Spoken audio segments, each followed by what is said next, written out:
Good morning, friends.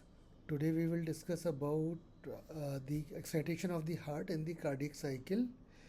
So this talk is about how does the heart functions, and this lecture is based on the Textbook of Physiology by Guyton and Hall.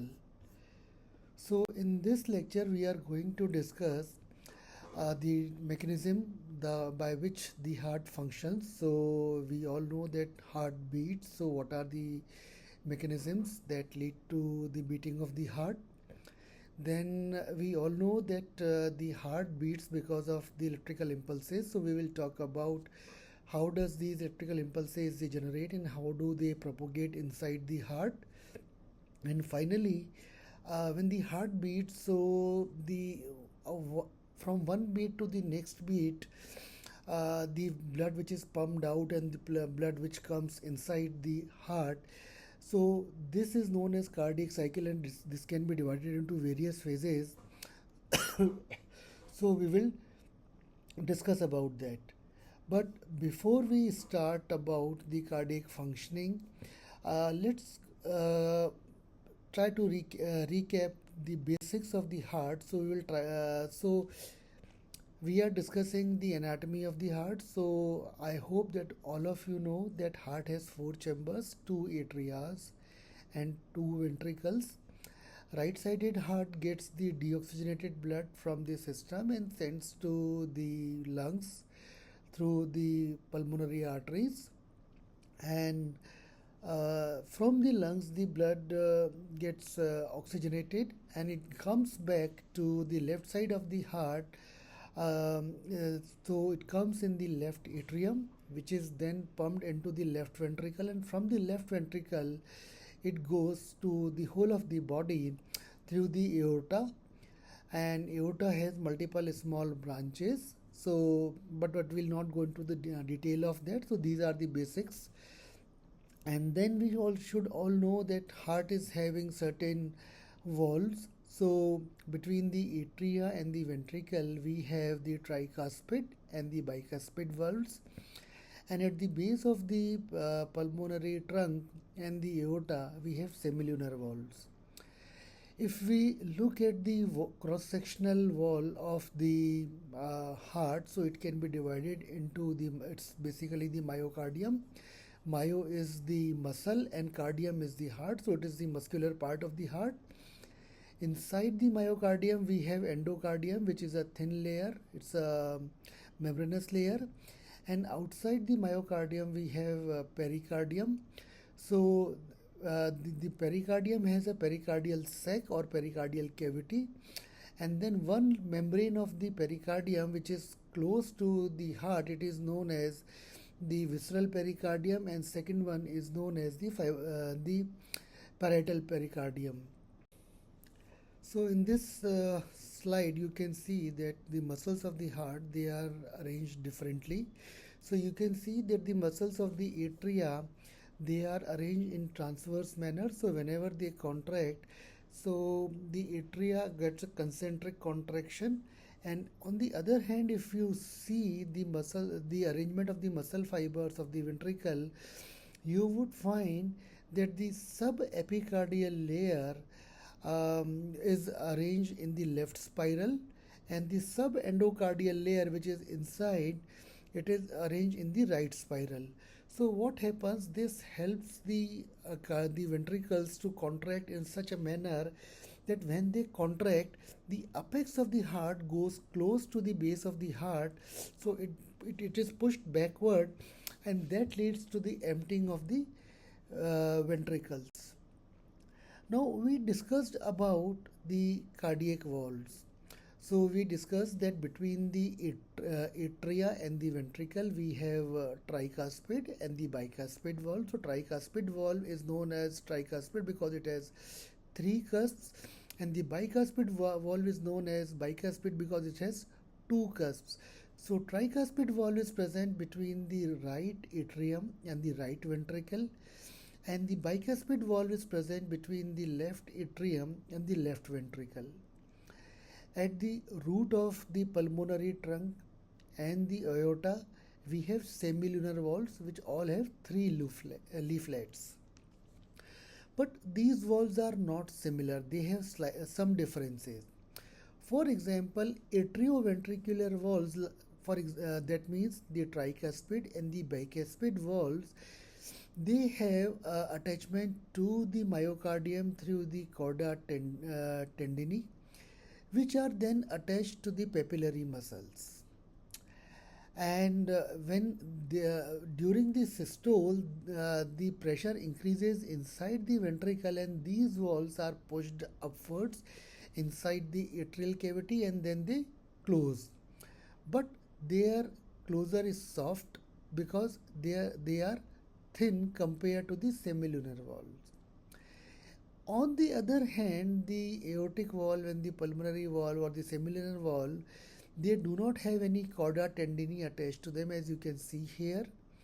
They are thicker, more fibrous, and during the systole, because they allow the blood to go outside either in the pulmonary artery or in the aorta, so they open during the systole and they get closed during the diastole. So this is about the basic anatomy of the heart.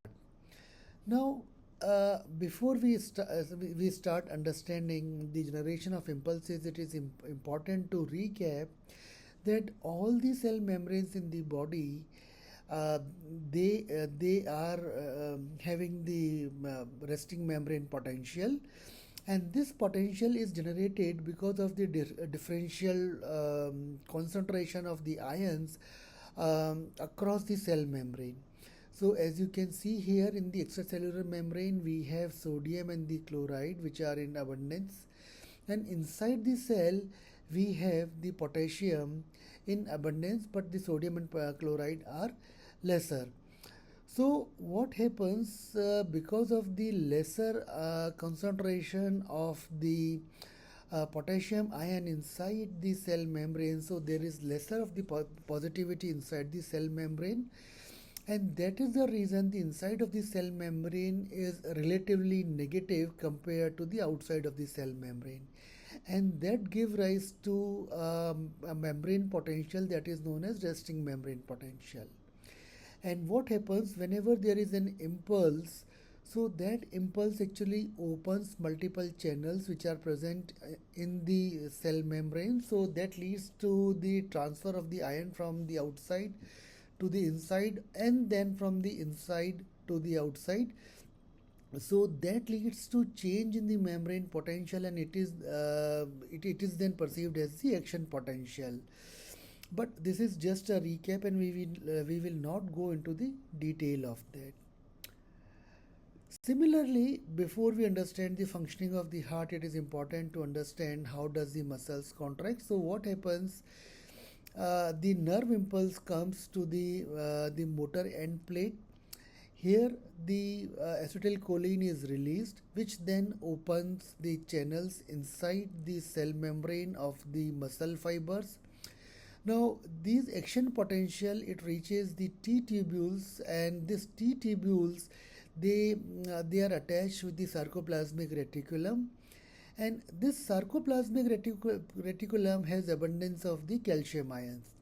So when the action potential reaches the sarcoplasmic reticulum, it depolarizes the sarcoplasmic reticulum and leads to the release of the calcium ion. This calcium ion then gets attached to the actin filaments and starts a series of the chemical reaction that leads to the attachment of the myosin and then detachment of the myosin, and then the myosin attaches on the next part of the actin, and thus the actin and myosin, they actually slide on each other, and this is how the contraction starts. So there are some differences between the cardiac muscle and the striated muscle. So in the cardiac muscles, basically the sarcoplasmic reticulum, it is abundance of the calcium ion, and then finally after the action potential is over, what happens that this calcium is then taken back by the sarcoplasmic reticulum, and then the actin and the myosin junction, they get relaxed, and that is how the contraction ends. So this is something that you must remember when we are talking about the contraction of the heart. Lastly, we need to know that besides the myocardium, which is a contractile tissue in the heart, we also have some conductive tissue in the heart. It is specialized sites which do not have the capacity to contract but transform themselves in the conductive tissue, and this is different from the other myocardium, as I have already discussed, that they do not have the capacity to contract. So in the atrium we have the sinoatrial node, and this node is basically the key pacemaker of the heart. Now this node is connected to the another node which is present at the junction of the atria and the ventricle. We will discuss about it in the later part, and it is connected through the three major group of fibers. And similarly, from the right side of the atrium, the impulses travel to the left atrium through the Beckmann's bundle. From the atrioventricular node, then traverses a small part of a common fiber which is known as bundle of His. It traverses in the ventricle, and at the level of the ventricle septum it divides into the right and the left branches, which then divide into multiple branches like the arborization that we see, and then these branches they go up to the 1/3 of the inside of the endomyocardium. So they penetrate deep inside the muscles.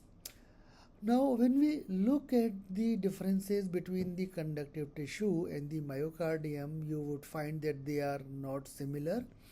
So, the resting membrane potential of the conductive tissue is less negative compared to the myocardium. Their sarcolemma or the cell membrane is inherently leaky to sodium and the potassium, whereas the myocardium is not leaky inherently. It has multiple channels, the fast sodium channels that remain inactive at the potential resting membrane potential of -55 to -60. It also have the slow calcium channels known as L-type calcium channels and the potassium channels.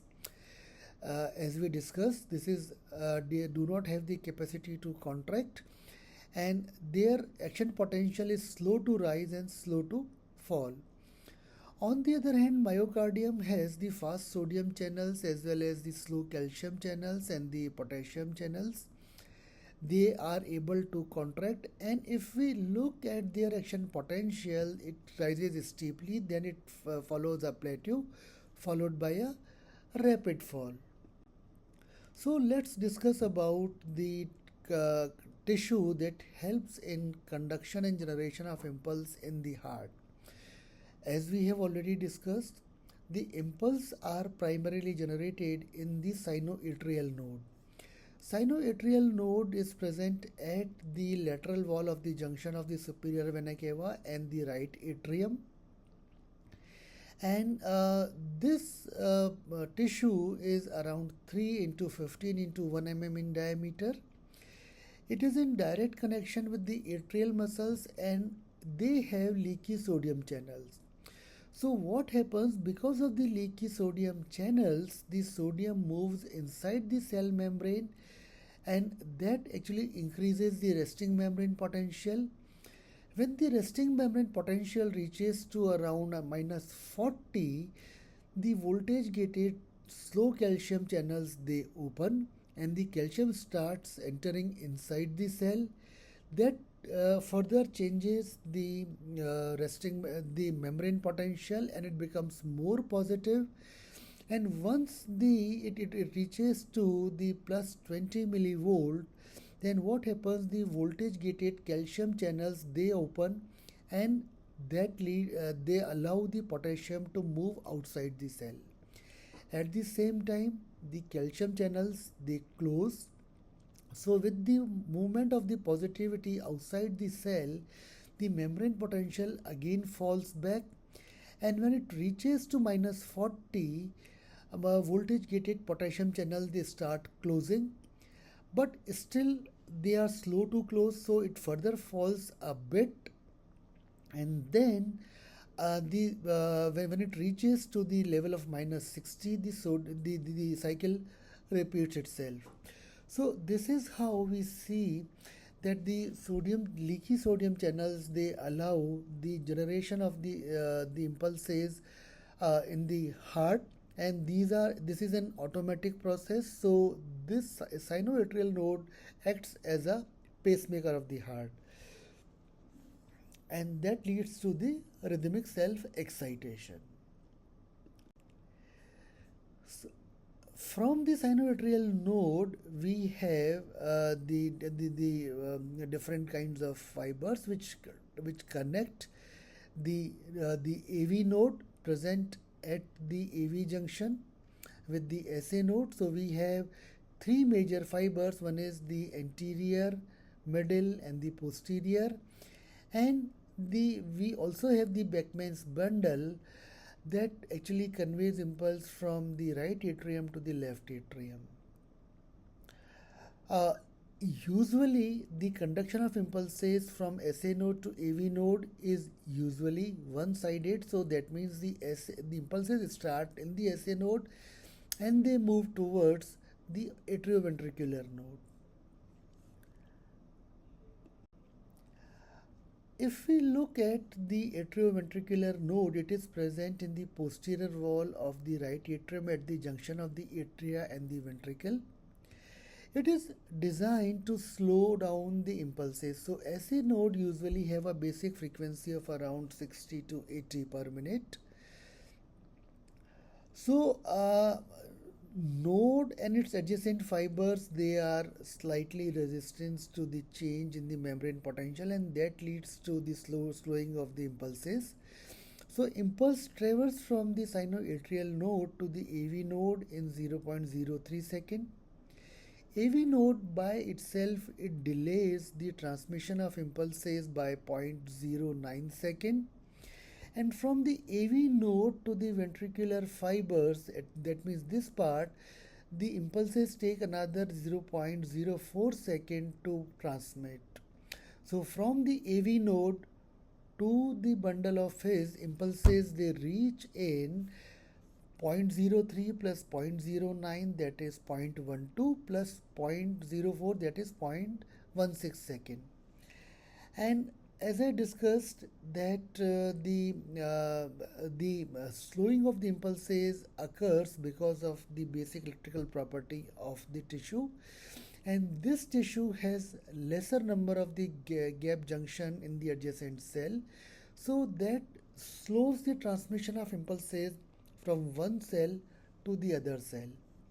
Besides that, we have also the presence of the fibrous tissue that also slows down the transmission of impulses.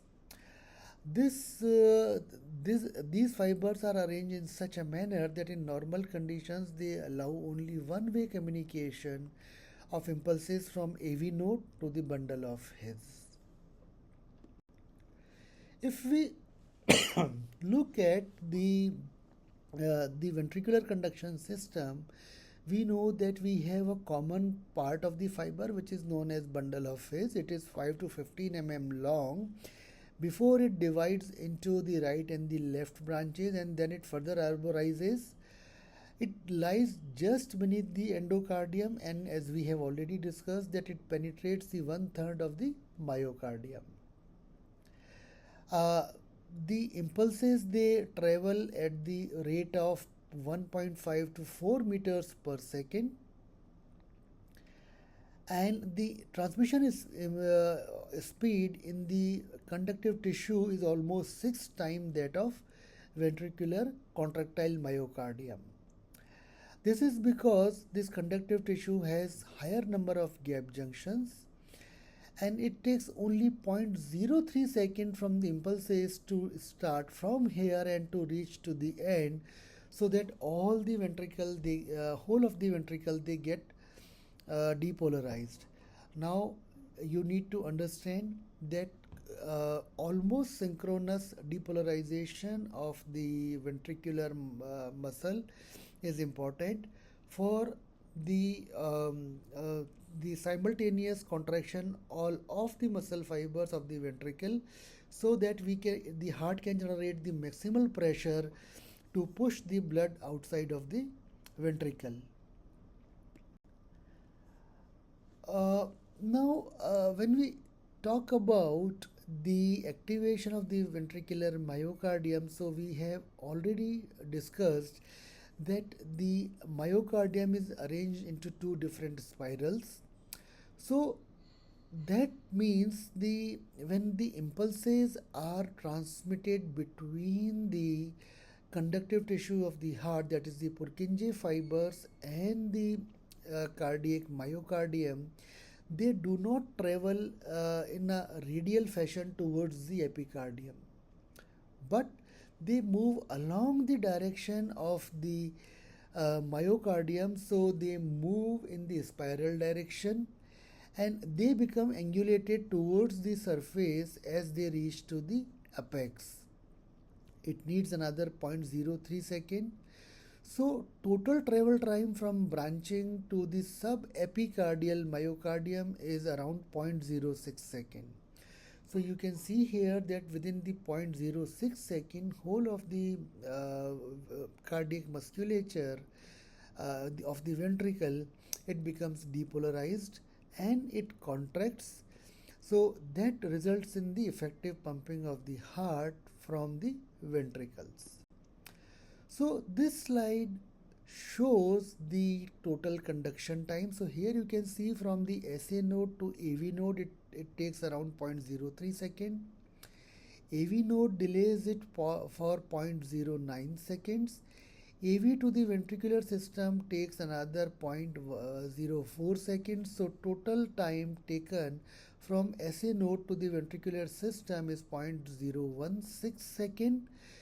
And then the ventricular depolarization finishes within 0.06 second to the level of subepicardial myocardium. So in the generation of the from the start of the generation of impulse from the SA node, the ventricular depolarization, it starts within 0.22 seconds, that is 200 milliseconds, you can say. So or you can say 1/5 of the second. Now sometimes what happens that because of some kind of damage or the infection, some part of the muscle fiber of the heart, they can gets damaged. So their action, resting membrane potential, remains different from the surrounding tissue, and that can give rise to an ectopic pacemaker because that creates a potential difference. If the conductive tissue is damaged because of either the myocardial infarction or because of the infection, then SA node may get dysfunctional. So when the SA node is not functioning, the AV node takes on the work of the or job of the pacemaker of the heart. But as we have already discussed that this is particular part of the conductive system is having lesser conduction or slower conduction. So inherently it beats at the rate of 40 to 60 per minute. When the AVN or AV node also become dysfunctional or gets damaged, then the Purkinje fiber, they become the pacemakers for the cardiac functioning or cardiac ventricles, and they have the inherent capacity to generate the impulses at the rate of 15 to 40 beats per minute. Since you can see here that SA node is having the highest rate, so what happens that when the SA node gets discharged, it overrides the intrinsic property of impulse generation of the AV node as well as the Purkinje fiber. So these normally the AV node and the Purkinje fiber, they are not able to maintain their own generate their impulses and maintain their own rhythm. So the heart is in normal conditions in showing the nodal rhythm, that is known as also known as the sinoatrial nodal rhythm or sinus rhythm. Heart is also regulated by the autonomic nervous system. We all know that autonomic nervous system is having two parts. One is the sympathetic part and the second is the parasympathetic part. So heart is supplied by the vagal nerve of the parasympathetic part. Vagus supplies the SA node, the atrioventricular node as well as the atrial muscles, whereas the sympathetic supply ends mainly on the ventricles, especially the myocardium, and besides that other parts of the body. So in general we can say that the sinoatrial nodes and the AV node are primarily supplied by the parasympathetic nerve, and the ventricular muscles, they are primarily supplied by the sympathetic nerves. But when we talk about primarily, it means in the relative term. If we look at the autonomic control by the vagal nerve, so what happens? The activation of the vagus, it releases the acetylcholine at the sinoatrial and the atrioventricular node, and this release of acetylcholine at the SA and the AV node increases the permeability of the potassium. So that leads to the hyperpolarization. So what happens once the potassium channels, they become leaky, more of the positivity goes outside the cell membrane and the inside of the cell membrane becomes more negative. So the cardiac so that means the cell membrane becomes when it reaches to this level, to reach to the level of minus 40, it takes a longer time to reach the threshold where the voltage gated calcium channels, they can open to start the generation of the impulses. So this is how the activation of the vagus, it reduces the rate in the sinoatrial node. Between the SA and the atrioventricular node, it slows the rate of transmission by the same mechanism. Now, what happens when the parasympathetic systems become activated? So, moderate activation of the vagus, it reduces the heart rate by the half by acting on the sinoatrial node. So, we have already discussed that the heart rate is reduced because the resting membrane potential of the sinoatrial node, it sets to a more negative level. In the atrioventricular node, it delays the conduction. So then again, the chances that the impulse transmission becomes slower. But when the vagal stimulation is very strong, it can actually totally block the sinoatrial node and the atrioventricular node. And in those cases, the ventricular escape occurs after the temporary arrest. So ventricular escape means the Purkinje fibers, because they are not getting impulses from the top, that is the SA node and the AV node, so they start to they take the job of the pacemaker and they start discharging themselves. So we all discussed that they usually discharge at the rate of 15 to 40 per minute. So in those cases, hearts start beating at the rate of 15 to 40 beats per minute. If we look at the sympathetic system, it releases the norepinephrine, which actually acts on the beta 1 receptors, and that increases the permeability of the cell membrane to the sodium and the calcium. So the resting membrane potential becomes more positive, so there is lesser threshold to the gap. So, because of the lesser gap between the threshold and the resting membrane potential, sinoatrial node, it starts increasing at the faster rate. Also, the rate of the conduction between the SA node and the AV node also increases, and also because it these receptors are present on the ventricular muscles, as we have already discussed. So it also increases the force of the contraction. So sympathetic system not only increases the um, heart rate but also increases the force of the contraction, and that way, in other words, we can say it increases the blood pressure and the ventricular emptying. And this is something which is required during fight and the flight reaction, because the body parts, different body parts, they require greater amount of the blood.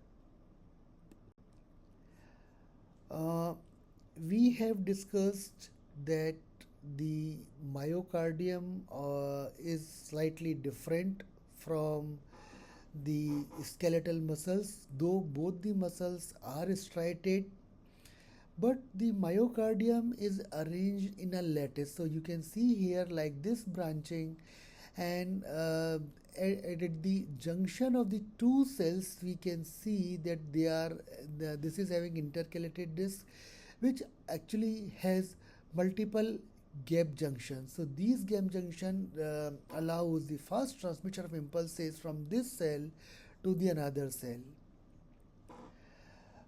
And because these cells are branched and they are almost connected through the number of gap junctions, so they becomes a syncytium, or you can say that, in other words, you can say that all the cardiac muscles, they act almost as if they are a single cell. But like a striated muscle, they have actin and myosin which help in the contraction of the muscles. Now, atria is having one syncytium and the ventricle, they have one syncytium. We have already discussed in the previous slides that the atrial fibers, they are arranged in a transverse fashion, whereas the ventricular fibers, they are arranged in two different spirals. So they act in a syncytium, and they are arranged in a syncytium so that the all of them, they depolarizes at almost the same time, so that increases the force by which the blood is pushed in the next chamber. So atria pushes the blood in the ventricle, and ventricle, they push the blood in the aorta and the pulmonary trunk. Previously, we discussed that the action potential of myocardium is slightly different from the action potential that we see in the conductive tissue. If you recall, the action potential of the conductive tissue was slow to rise, then after reaching the threshold, it has a fast depolarization followed by a fast repolarization, and then a period of hyperpolarization, and then to the resting membrane potential. But here in this case, you can see that the from the resting membrane potential, the contractile myocardial action potential, it reaches almost instantaneously to the target level. Then it shows a small notch followed by plateau, and then it repolarizes. So uh, this is to allow the rapid contraction of the muscle fibers of the myocardium. So this can be divided into various phases. So during phase 0, when the impulses reaches the muscle end plate, so the voltage gated sodium channels, they become active, and during the phase 0, once they become active, they open almost instantaneously, leading to the movement of the sodium to the inside of the cell, and inside of the cell becomes more positive compared to the outside of the cell, and this is known as depolarization. And at the same time, permeability for the potassium also reduces. During the initial phase, when it reaches the target potential, at that times voltage gated sodium channels, they start to close, and because of their closure, the voltage drops a bit, so that leads to initial repolarization, or known as the phase 1. Then phase 2 is the phase of the plateau where the slow calcium channels they open along with the reduction of the efflux of the potassium channel because of the closure of the voltage gated potassium channels, and because of the influx of the calcium inside of the cell then again becomes negative, uh, positive compared to the outside of the cell membrane, and that leads to the maintenance of the resting membrane potential. But during phase 2, the potassium channels they start to open, and that leads to the opening of the or movement of the potassium from inside the cell to the outside of the cell. And then during the phase 3 it further increases, so the cell becomes hyperpolarizes, and at the same time the calcium channels also they start to close, and the action potential comes to the baseline level or the resting membrane potential level.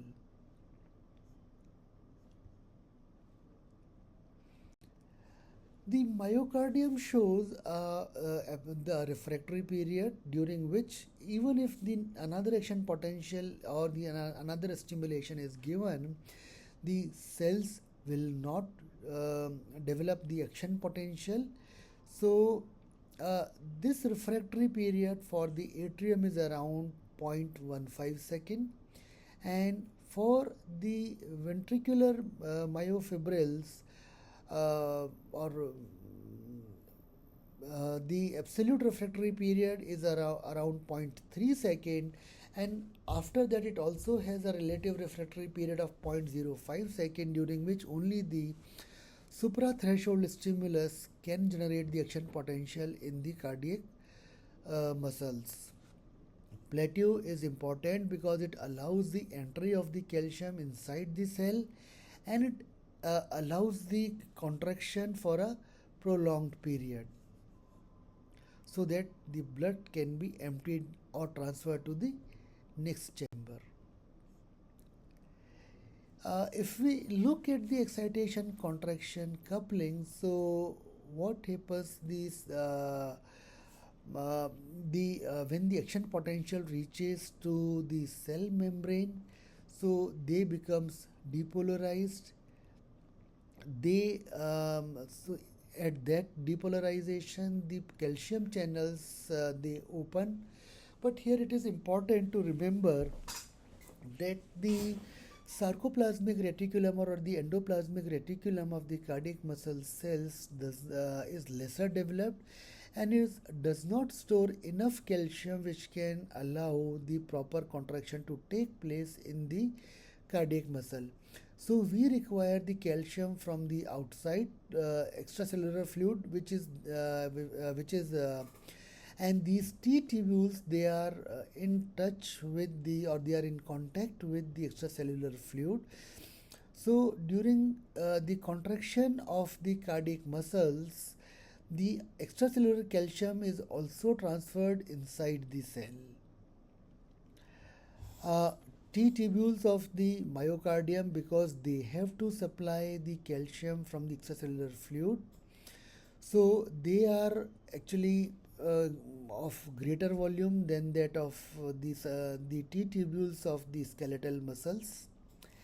They contain mucopolysaccharides that store abundant of the calcium ions, and the amount of the calcium or the concentration of the calcium in the T tubule is affected by the calcium ion, the concentration of the calcium ion in the extracellular fluid.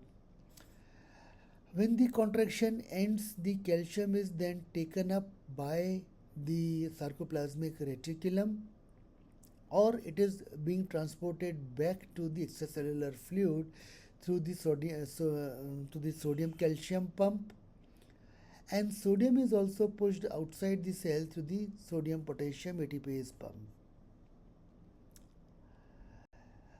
If we look at the duration of the contraction, so it is the function of the action potential.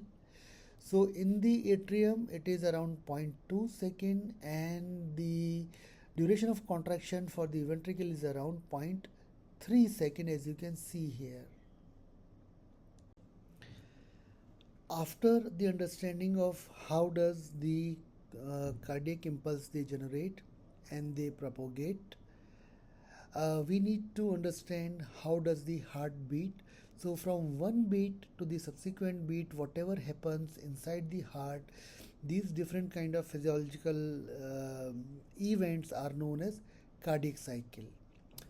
Always remember that duration of the cardiac cycle is reciprocal to the heart rate, because heart rate is equal to number of beats in a minute. So suppose a heart beats at a rate of 60 beats per minute, then the cardiac cycle would be 60 divided by 60, that is a second in a minute, so it would be of 1 second.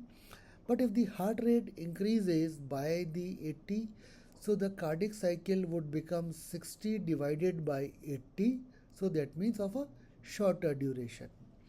In the cardiac cycle, we have two different kind of processes: the expansion of the cardiac chamber, that is known as the diastole, and contraction of the cardiac chambers, that is known as systole.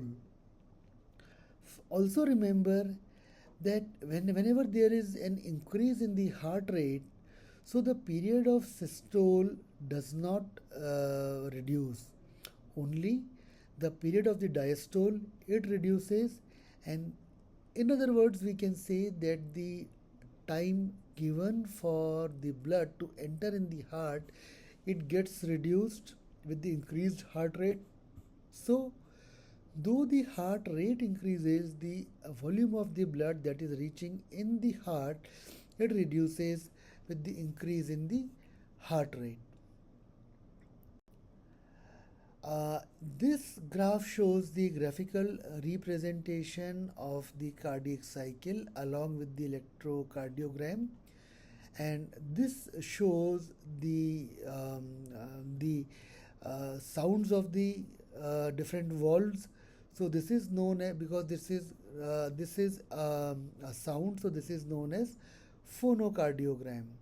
So in this cardiac cycle, you can see that there is change in the pressure of the aorta.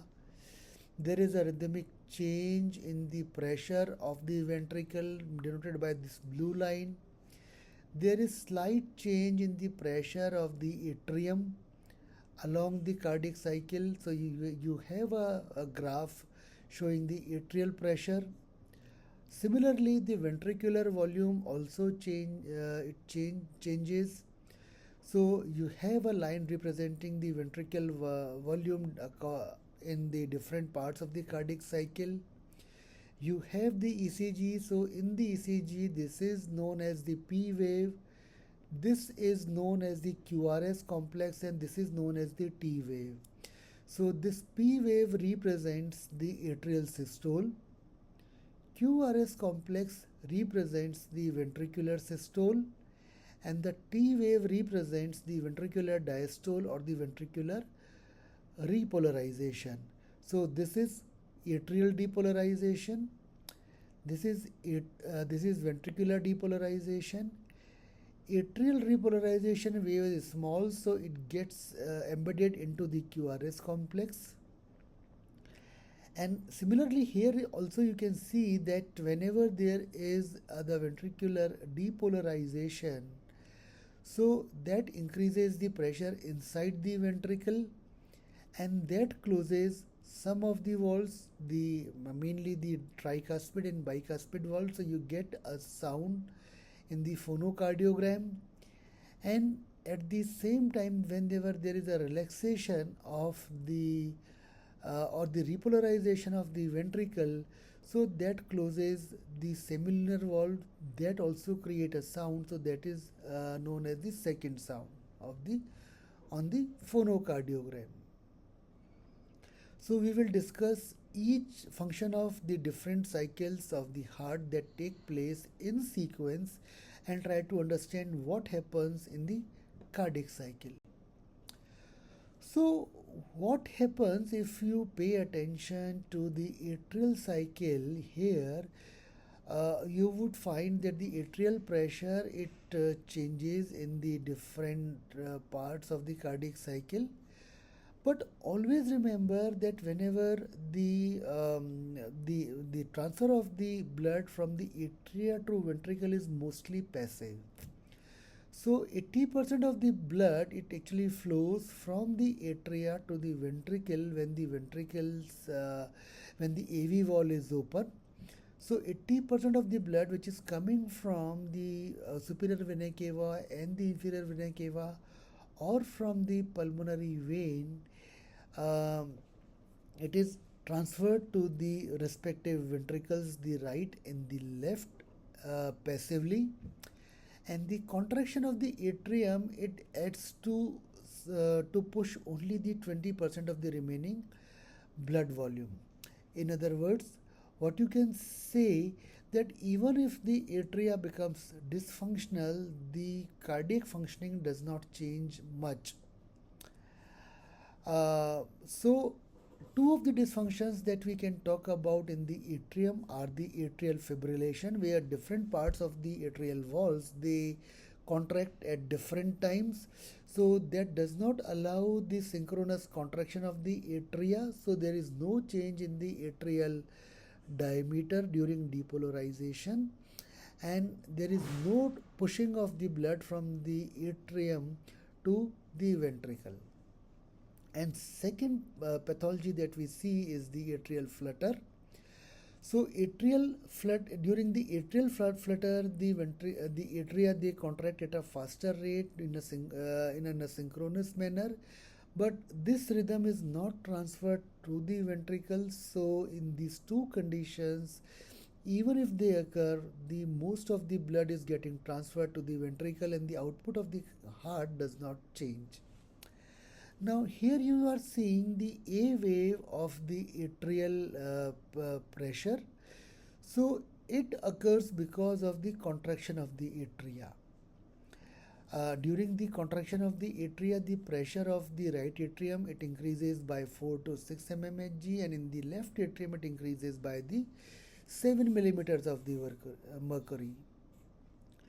Now, the second wave that you can see here in the atrial pressure wave is the C wave, and it occurs due to the ventricular contraction. So, what happens when the ventricles they contract?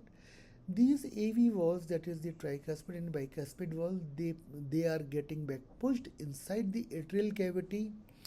So, the volume of the atrial cavity it reduces, that increases the pressure.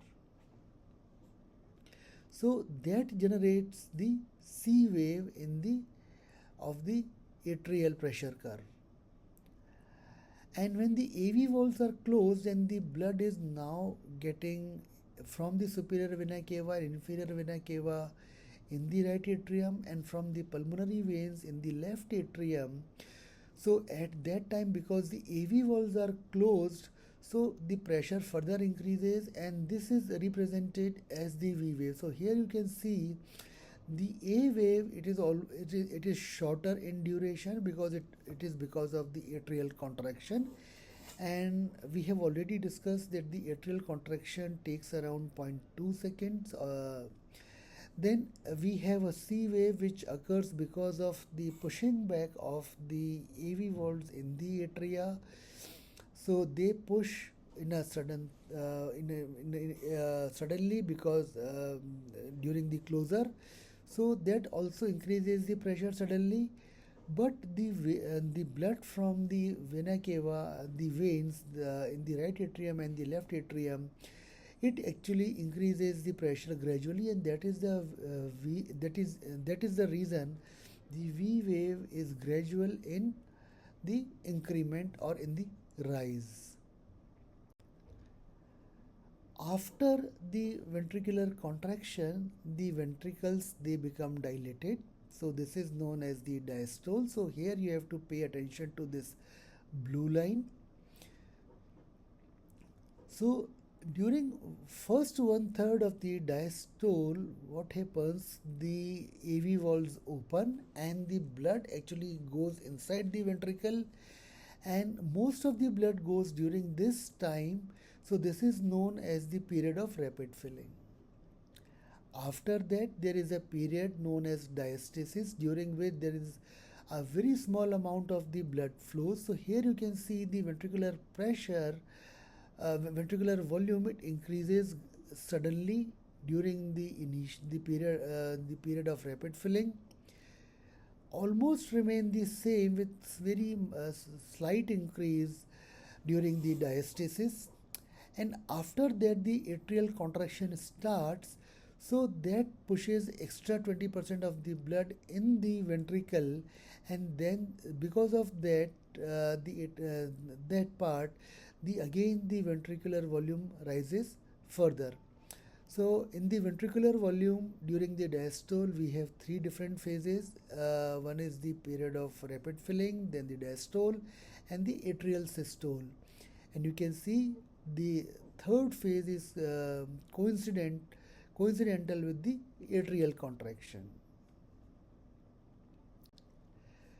During the systole, or when the ventricles they contract, so what happens? The first of all, myocytes they start contracting. So when they start contracting, so pressure inside the ventricle rises, but the volume does not change, and this is known as the period of isovolumetric contraction. And at this time, when there is an isovolumetric contraction, AV valves that close. So here you can see another wave that we in the atrial in the atrial pressure curve, but this pressure is still inadequate to open the semilunar valve. So the ventricular muscles they further contract, the tension increases, but there is no observable shortening. So what we can see that only the tension in the myocytes it is increasing, but there is no shortening of the ventricular diameter. So this is a very brief initial phase during the systole, and it, as you can see, there is no change in the volume of the ventricle at this time. After that, the period of the ejection starts. So here you can see in the ventricular pressure curve, the pressure in the ventricle, because the myocytes are contracting, so it further increases. They keep on contracting. So now the contraction which was isovolumetric, it becomes it increases the pressure to an extent where the ventricular cavity it becomes lesser in volume, and so here you can see the volume of the ventricular cavity goes down to a great extent, and that leads to the ejection of the blood from the ventricles. So at this time the pressure increases beyond the pressure that is already present in the aorta and the pulmonary arteries. So the semilunar valves which are present at the base of the aorta and at the base of the pulmonary artery or pulmonary trunk, they open, and nearly 60% of the blood is ejected during the ejection phase. During this ejection also, the blood is ejected maximally during the first one third, which is known as the phase of rapid ejection. Last 2/3 is the phase of slow ejection, and only 30% of the blood is ejected during this time. After the ejection phase is over, then the muscles they start to repolarize. So there is a relaxation in the muscle, but still the volume of the ventricle does not change, and that lead to the isometric relaxation. So here you can see this part corresponds to the plateau part of the action potential curve of the myocytes. So you have to recollect the action potential of the myocytes. So this is a sudden relaxation, and that leads to reduction in the pressure. At this time the semilunar valves they close, AV valve they open, and the cycle is repeated So this is what happens in one cardiac cycle in the atria and the ventricle.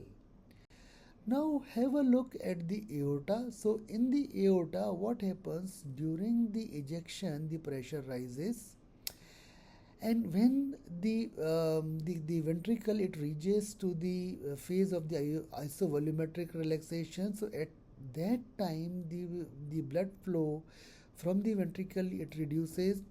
So because the pressure is higher in the aorta, so semilunar wall or the aortic wall they they close, and that closure of the aortic wall lets lead to a slight increase in the pressure, which is known as an incisura. And after that, there is a gradual reduction in the pressure in the aorta, because blood gets distributed in the peripheral arteries, arterioles, and then venules, and then vein system to come back to the heart and to repeat the cardiac cycle. So here you can see what happens during the cardiac cycle.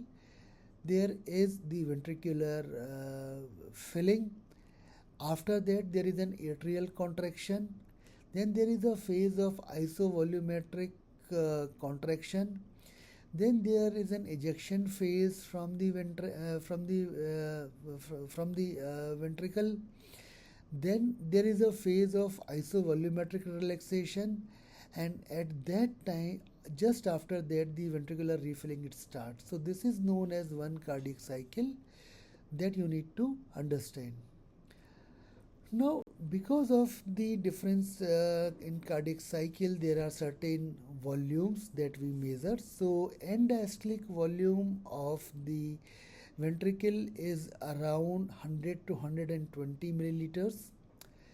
Stroke volume is 70 ml, that is 70 ml of the blood is pushed outside the aorta or is pushed inside the pulmonary trunk.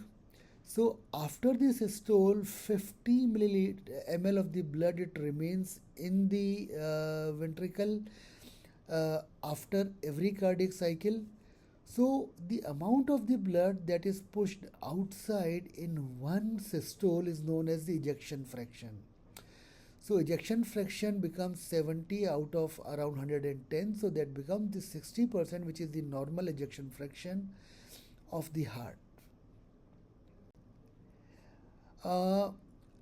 This is the volume pressure curve. So here you can see in this pressure curve, we can see in the what happens during the normal load, what happens during the pressure overload, and what happens during the volume overload.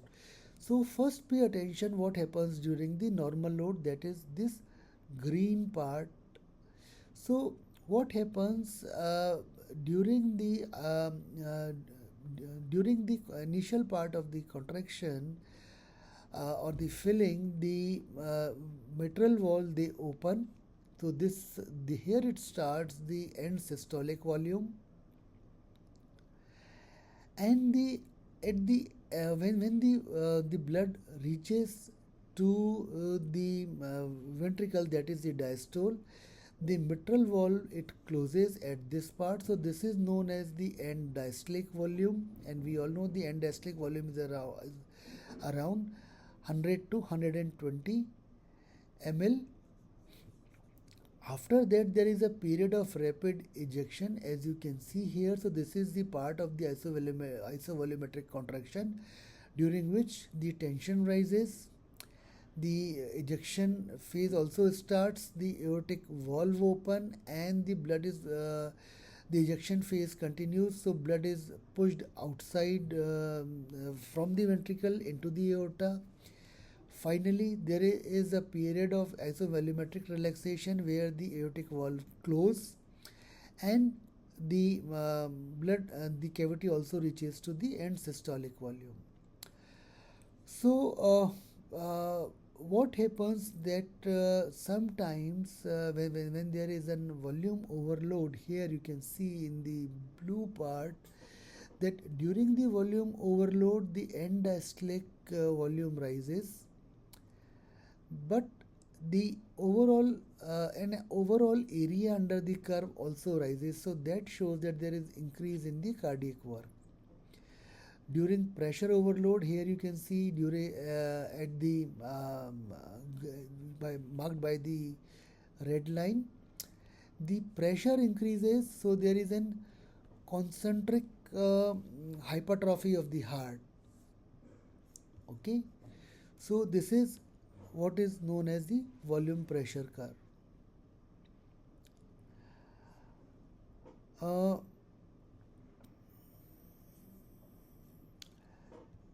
During the volume overload, pressure does not rise even at the greater volumes, as you can see here. So, and this happens because the actin and myosin, they are pulled so apart because of the volume overload, that they do not come into the contact, and they cannot actually move onto one another to start the contraction, a powerful contraction which is sufficient to push the blood outside the heart.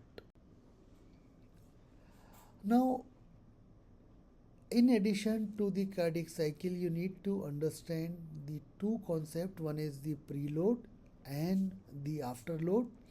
So, what is the preload? Preload is defined as the tension which the cardiac muscle feels when it begins to contract. So, it is almost proportional to the end diastolic volume. And afterload is the amount of the pressure that the cardiac muscle has to generate so that the aortic valve opens and the blood can get ejected in the aorta. So, afterload is the pressure in the aorta which originates from the ventricle. Normal afterload is around 80 millimeters of mercury for the aorta. Okay, and preload is again the amount of the blood. So whenever the blood flow increases at the start of the diastole, we say that the preload has increased, and when the blood pressure increases, then we say the afterload has increased.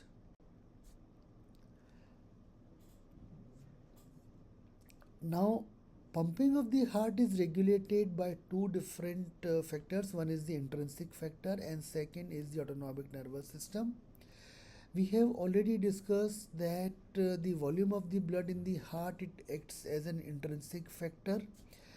How does it act? We will discuss in the coming slides. And the sympathetic system and the parasympathetic system, they change the heart rate and the conduction velocity.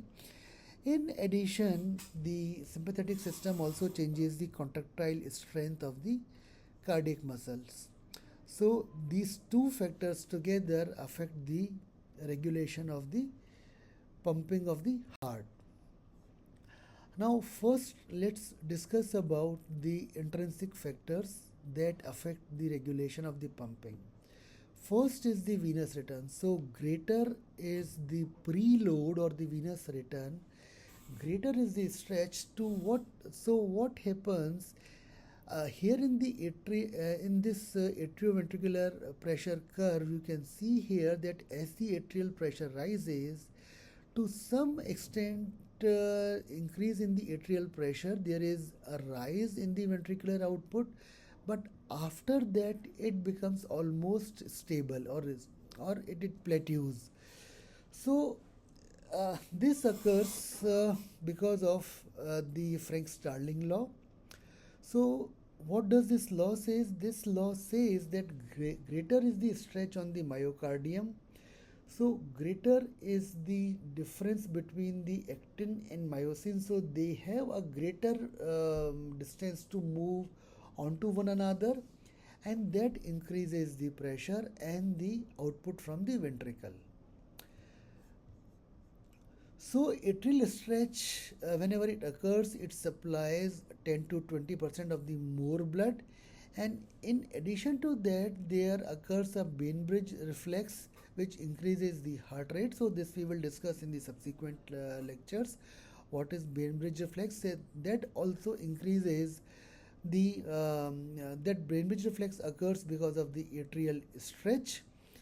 So that also increases the pumping of the blood from the heart.